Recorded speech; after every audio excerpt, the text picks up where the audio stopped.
Most men don't look weak because they are weak. They look weak because of habits they don't even realize they have. That's what makes this dangerous. No one tells you, no one confronts you, people just adjust how they treat you. Quietly, you're still invited, still included, still listened to, but not taken seriously, not fully. And the worst part, you usually respond by doing more of the same, trying harder, explaining more, being nicer, being more available. That only confirms the perception. Weakness is rarely about strength. It's about signals, small behaviors that communicate uncertainty, neediness, or lack of internal control. Even when you think you're being polite, open, or respectful. Men lose presence long before they lose respect openly. It happens when your words stop carrying weight, when people interrupt you without hesitation, when your boundaries are treated as suggestions, and you don't notice it happening. Because these habits feel normal, they feel responsible, they feel social, they feel harmless, but they quietly change how others see you. This is not about dominance, not about aggression, and not about trying to look tough. Real strength is subtle, and weakness often hides behind good intentions.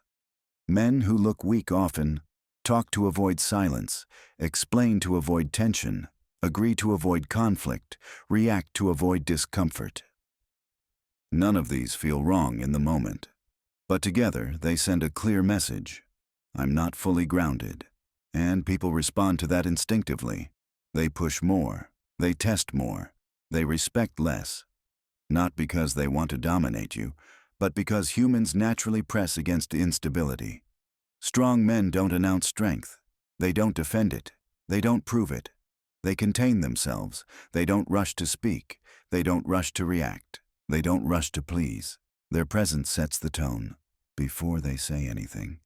This video is not about shaming men. It's about awareness. Because once you see these habits, you can remove them. And when you remove them, your presence changes fast. In the next part, we'll break down the first habit, the one almost every man has, the one that feels intelligent and reasonable, but instantly makes you look weaker the moment it appears. The first habit that makes men look weak is over-explaining, not because they're insecure, not because they lack intelligence, but because they feel the need to make sure everyone understands. Over-explaining feels responsible. It feels mature. It feels logical. But perception doesn't work on logic. It works on signals. And over-explaining sends one signal clearly. I'm not sure this stands on its own. Every extra sentence weakens the one before it. Every added justification invites negotiation. Every clarification opens space for doubt. Men who over-explain often believe they're being precise. What others feel is uncertainty. You don't hear people say it out loud. You feel it in their behavior. They push back more. They question decisions. They interrupt explanations midway.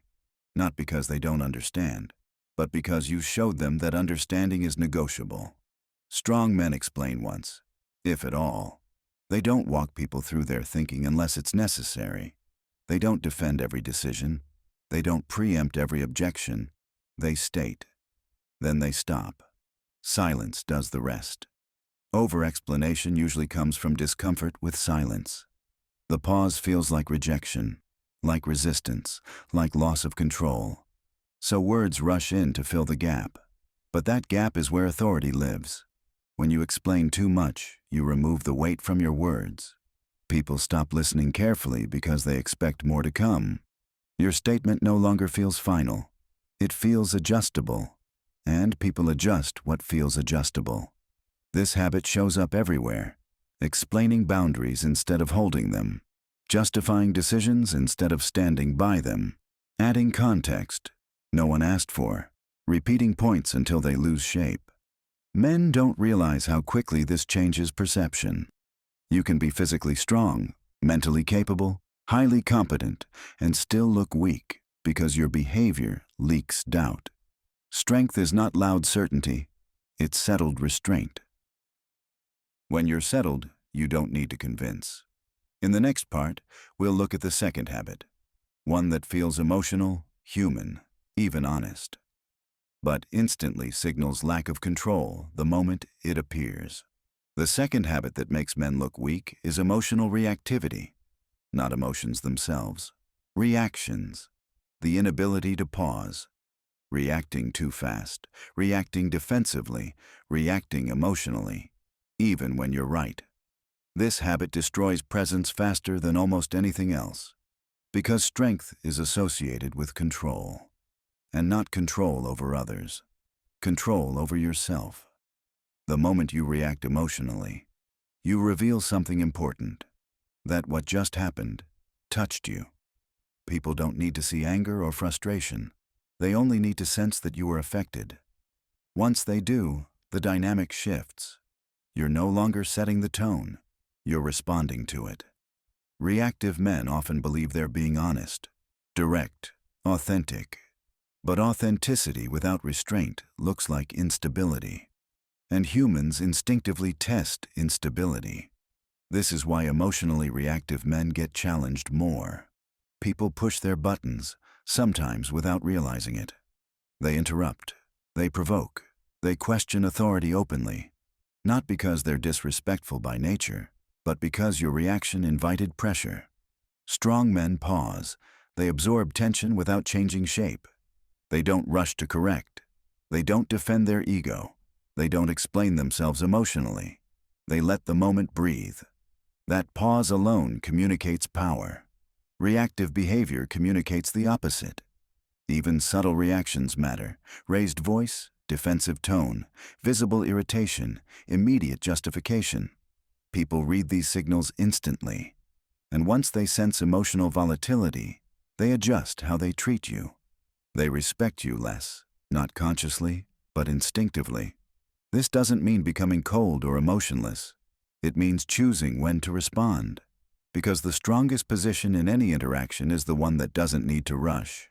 In the next part, we'll break down the final habit, the one that feels polite, cooperative, even kind, but quietly tells people that your boundaries are flexible. The final habit that makes men look weak is seeking approval, not openly, not desperately, quietly, wanting to be seen as reasonable, wanting to avoid discomfort, wanting to keep things smooth. This habit often hides behind good intentions. You think you're being polite. You think you're being cooperative. You think you're being easy to work with. But what people feel is something else. They feel that your boundaries move, that no can become maybe, that pressure works, that persistence gets results. And once people sense that, respect fades. Strong men don't chase agreement. They allow disagreement. They don't soften boundaries emotionally. They state them and hold them. Approval seeking changes how you speak.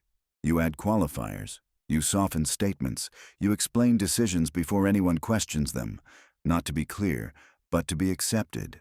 And every time you do this, you teach people how to treat you. Men who seek approval are often liked. But being liked is not the same as being respected.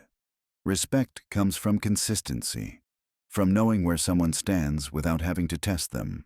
When your standards shift based on reactions or moods, people stop taking them seriously. This is why strong men are often calm under pressure, not because they don't care, but because they don't negotiate themselves. They don't rush to reassure. They don't adjust their position to ease tension. They let others sit with discomfort, and that discomfort creates clarity. Put all of this together: over-explaining, emotional reactivity, approval seeking. None of these habits feel weak on their own. But combined, they quietly strip away presence. And once presence is gone, no amount of effort brings respect back. This is the shift strong men make. They speak less. They react slower. They stand firmer, not to dominate others, but to stop undermining themselves. Strength is not aggression. It's containment. It's knowing when to speak and when to stop. When to engage and when to let silence work. The strongest men in the room rarely announce themselves. They don't need to. Their presence already did.